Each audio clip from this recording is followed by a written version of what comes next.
Olá, Shell Fala ABBC, podcast da Associação Brasileira dos Bancos. De acordo com a pesquisa Cripto, elaborada pela Escola de Economia da FGV, em parceria com a gestora Hashdex e Universe Blockchain Research Initiative, 50% dos pequenos investidores brasileiros que mexem com ativos digitais começaram suas aplicações entre 2020 e 2021. Hoje, em 2022, o número de investidores ativos de criptomoedas no Brasil se aproxima de 34,5 milhões, segundo o levantamento da KuCoin, corretora global de criptoativos. Diante deste cenário, no final de abril deste ano, o Senado aprovou o projeto de lei 4.401/2021 de regulação das operações com criptomoedas no Brasil. O projeto está na Câmara dos Deputados para apreciação.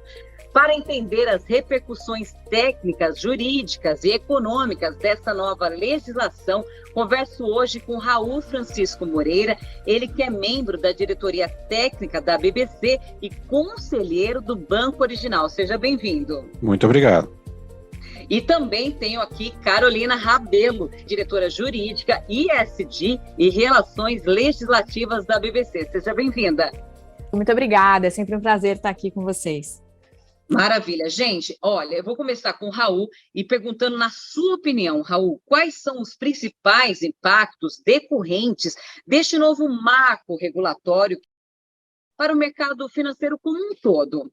O novo marco regulatório talvez seja um dos movimentos mais relevantes no mercado que vai acontecer no mercado brasileiro recentemente. Ele se insere aí num processo de mudança muito profunda que os serviços financeiros estão passando no Brasil, né? Em que a gente vem ter uma série de transformações da ampliação da regulamentação, da atuação das empresas, e ele vem exatamente preencher uma lacuna relevante, que é a formalização das prestadoras de serviços virtuais no Brasil. Isso é, as empresas, as corretoras que intermediam, negociam e até realizam a custódia desses ativos virtuais, das criptomoedas, criptoativos. Existem várias interpretações aí, dentro desse conceito de serviços virtuais. Mas o mais relevante é exatamente esse processo de formalização da atuação dessas empresas no Brasil, no cenário que nós estamos vivendo, um cenário transformacional. Logicamente, essa regulamentação, ela também traz algumas questões muito importantes, que é garantir uma maior segurança para o sistema como um todo, diminuindo aí o risco sistêmico que a gente fala normalmente no sistema financeiro, buscando uma lógica mais voltada para a proteção do consumidor e também, principalmente, prevenção à lavagem de dinheiro, né? Eu acho que isso é muito importante porque traz credibilidade ao sistema como um todo, insere essas instituições que estão hoje à margem da regulamentação do sistema financeiro e cria um ambiente muito propício exatamente para que a gente faça com que o sistema financeiro como um todo funcione e a integração entre os bancos, essas corretoras, as instituições de pagamentos, as carteiras digitais, as diversas empresas hoje que atuam no provimento de serviços financeiros para os nossos consumidores e que elas passam a ser reguladas numa visão uniforme, o que é muito positivo e vai permitir exatamente que a gente avance fortemente naquilo que eu chamo da agenda de tokenização da economia e o uso mais intenso, um uso mais intenso dos ativos virtuais no Brasil. Raul, sensacional. Agora a gente seguindo com as perguntas aqui também, agora para a Carol. Muitos avaliam que o marco regulatório é um passo positivo em direção às operações menos fraudulentas. Como a proposta traz mais segurança às empresas e seus usuários, Carol? As empresas que negociam esses criptoativos, as criptomoedas, não estão sujeitas a nenhuma regulamentação atualmente, nem ao controle do Banco Central e nem da Comissão de Valores Mobiliários, que a gente conhece como CVM, né? Então, isso torna muito mais difícil para o poder público identificar uma movimentação suspeita e coibir, né? Então, a intenção desse projeto é justamente restringir as práticas ilegais, que tenham principalmente como foco a lavagem de dinheiro, a evasão de divisas e tantos outros crimes que estão nesse segmento. A gente sabe que existe um mercado lícito, um mercado correto, que é o que contempla, de fato, a grande maioria dos operadores, mas existem exceções, né? A gente sabe que em todo o mercado existem algumas empresas que saem do contexto. Então, a ideia do projeto, a meu ver, é que seja possível a garantia de que um criptoativo possa ser, de fato, uma boa opção de investimento e as criptomoedas uma alternativa de meio de pagamento, como a gente vê hoje acontecendo aí largamente, em larga escala, com o Pix. O que é importante comentar também, para o projeto, figuram como uma prestadora de um serviço de ativo virtual, uma empresa que executa em nome de um terceiro, pelo menos um desses tipos de serviços, né? O resgate de criptomoedas, ou seja, a troca pela moeda do país, a troca entre uma ou mais criptomoedas, a transferência de ativo virtual, a custódia ou administração desse tipo de ativo ou de instrumentos de controle de ativos virtuais, ou ainda a participação em serviços financeiros relacionados à oferta por um emissor ou a própria venda de ativos virtuais. Então, a ideia é que essas regras, as diretrizes que vieram com o PL, sejam focadas aí para tudo que tiver a ver com os ativos virtuais.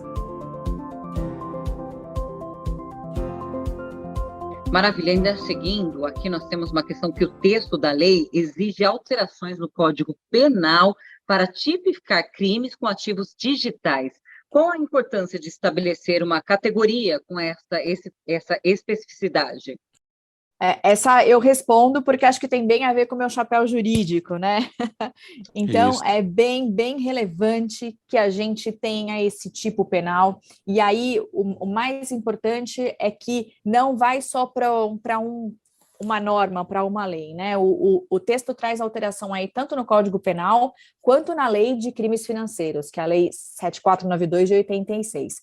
No Código Penal, o que a gente tem de texto é a questão de fraude em prestação de serviços de ativos virtuais, né? A tipificação dela ficaria como organizar, gerir, ofertar carteiras ou intermediar operações envolvendo esse tipo de ativos, né? Com o fim de obtenção de vantagem ilícita, em prejuízo alheio, induzindo ou mantendo alguém em erro, mediante artifício, ardil ou qualquer outro meio de fraude. A pena é muito interessante, né? Traz-se uma pena de reclusão de 4 a 8 anos. E do lado da lei de crimes financeiros, a questão aqui é mais focada na prestação de serviços de ativos virtuais sem a prévia autorização. Pena também de reclusão de 1 a 4 anos e multa. E por que é importante que num PL como esse, que foca nessa fiscalização, que foca nessa criação de um marco regulatório, fale-se sobre penas, né? Porque hoje em dia a gente não tem qualquer tipo de lei específica que trate desse crime, desse tipo de crime que envolva um ativo dessa natureza. E quando a gente olha para o lado, a gente ouve muito falar sobre os crimes de pirâmide financeira.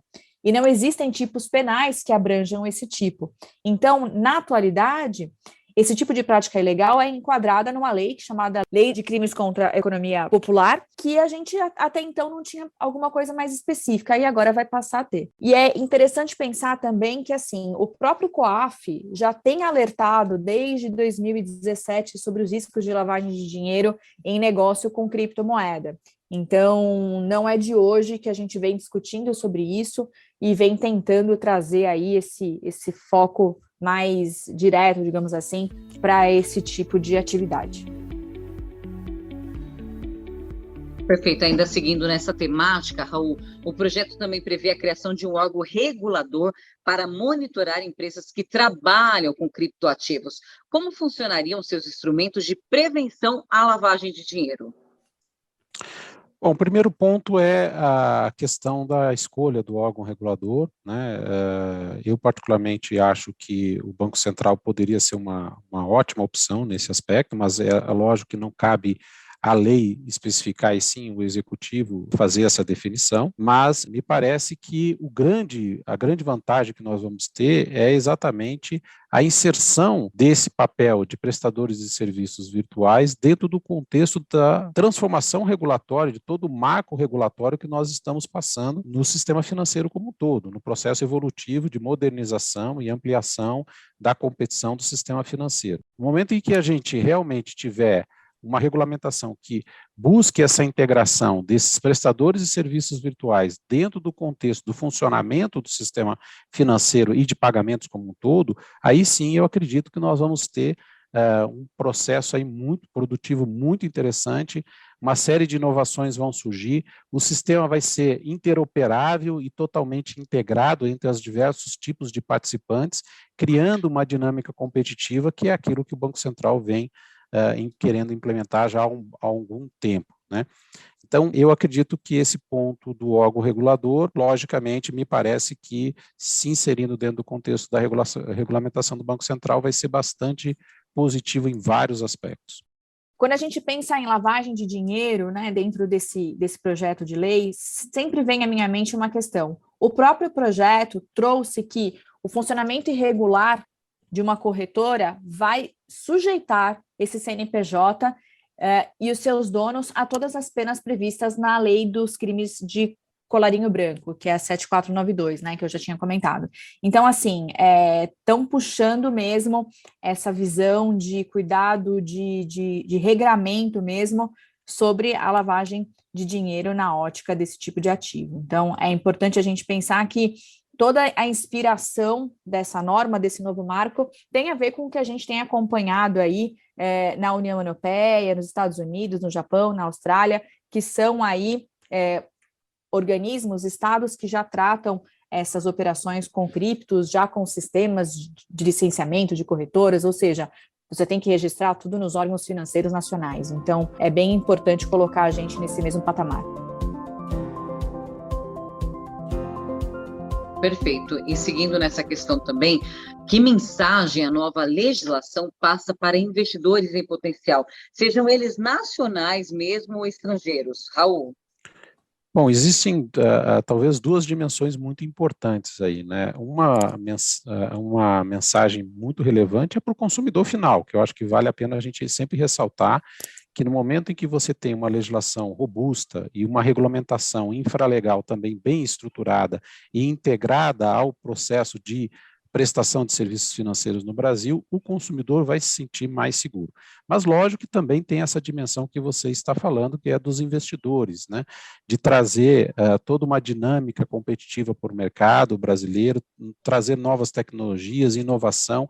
O mercado brasileiro é muito inovador, ele é muito bem posicionado em termos de modernidades, em termos de uso intensivo de tecnologia, e eu vejo que esse cenário aqui só vai reforçar exatamente a visibilidade do sistema financeiro brasileiro e do sistema de pagamentos como um dos mais modernos do mundo e um dos mais modernos e inovadores do mundo, né?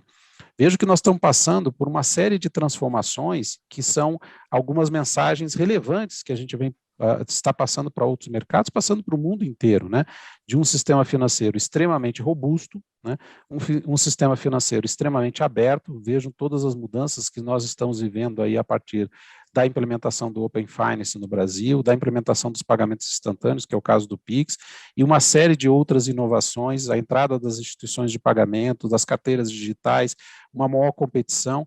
Então, é um sistema que vem passando por uma evolução muito positiva, né?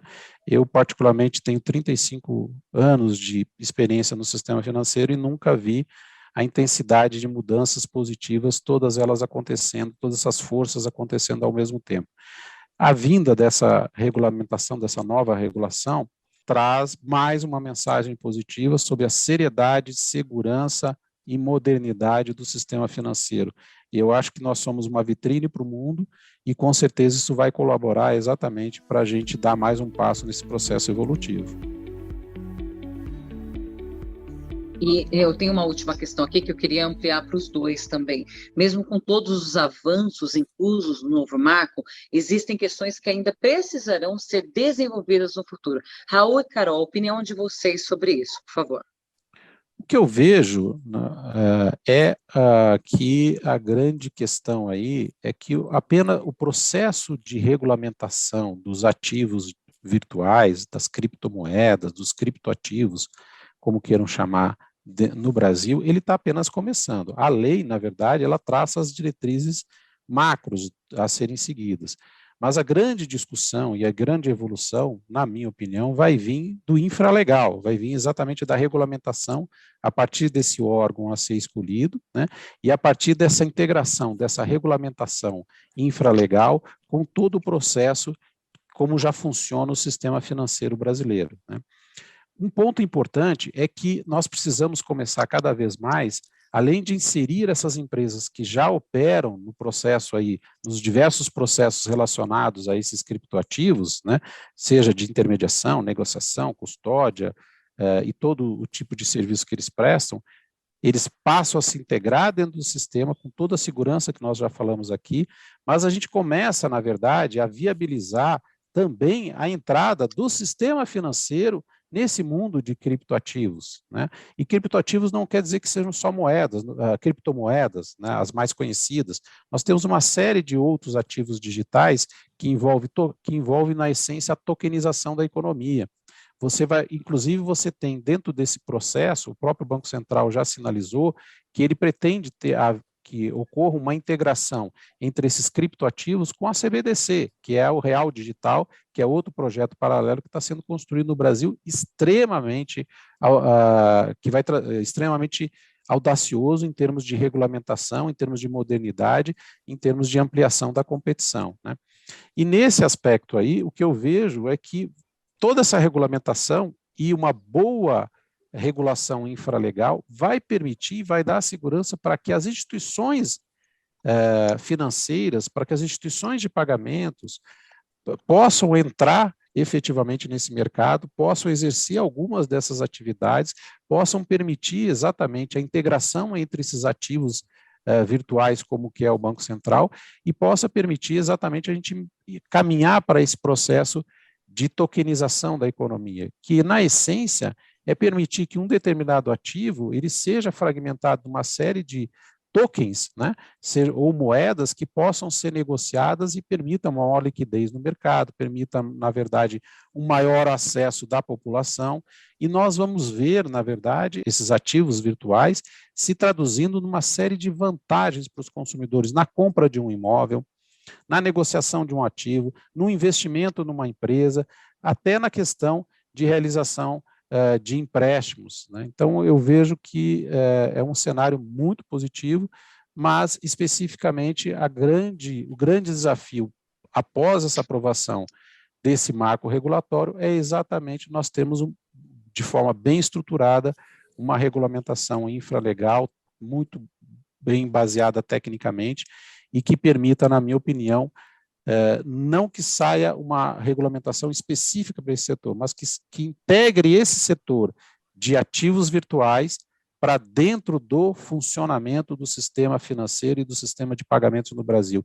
Tudo seja interoperável, seja integrado, porque o consumidor é único e exatamente é ele que nós queremos preservar e para ele que nós queremos, na verdade, criar uma maior competição e cada vez mais entregar um sistema financeiro muito moderno, um sistema de pagamentos mais avançado possível e que tenha uma competição que permita exatamente o maior acesso da população, a inclusão financeira, a menores preços, menores custos e maior segurança para o consumidor final. Perfeito, Raul, concordo com você em absoluto, e eu penso o seguinte, né, regular o setor em si ou regular esses ativos só não basta. A gente precisa que esses usuários, que esse consumidor final esteja ciente e tenha uma educação a respeito do que são esses ativos, do que são os criptoativos, né, olhando para o nosso mercado financeiro. Então, a meu ver, o marco regulatório não saiu de uma forma perfeita, digamos assim, como nenhum outro PL sai, né?